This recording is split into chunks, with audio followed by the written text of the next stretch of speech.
আসসালামু আলাইকুম প্রিয় দর্শক। আজকে আমি আপনাদের জন্য যে রেসিপিটা দেখাচ্ছি, এটা খুব সাধারণ একটা রেসিপি। আমি এখানে বেশ কিছুটা পেঁয়াজ, ধনেপাতা, কাঁচামরিচ, লবণ দিয়ে মাখিয়ে নিয়েছি এগুলাকে। আমি ২ টো ডিম আগেই সেদ্ধ করে চাক করে কেটে রেখেছি।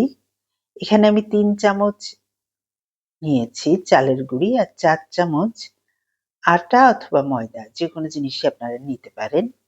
সামান্য ভাজা জিরার গুঁড়া, একটু রসুন বাটা এবং ১ চামচ চাট মসলা। এগুলা দিয়ে আমি পানি দিয়ে এটাকে ভালো করে একটু ঘন করে এই গোলাটা তৈরি করছি। এখানে পেঁয়াজটা কিন্তু একটু পরিমাণে একটু বেশি দিতে হবে। এরপরে আমি ওই ডিমগুলাকে এই পেঁয়াজের ভিতরে চুবিয়ে এটাকে আমি ভেজে নিচ্ছি।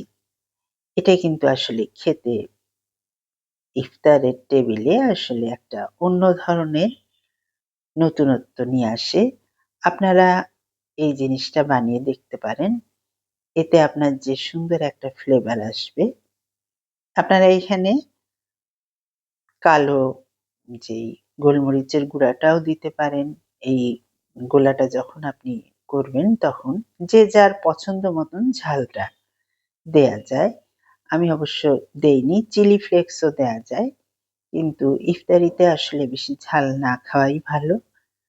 তো আশা করি আপনাদের ভালো লাগবে। এটা অত্যন্ত মচমচে হয় এবং খেতেও খুব স্বাদ হয়। সবাই ভালো থাকবেন, সুস্থ থাকবেন। ধন্যবাদ সবাইকে।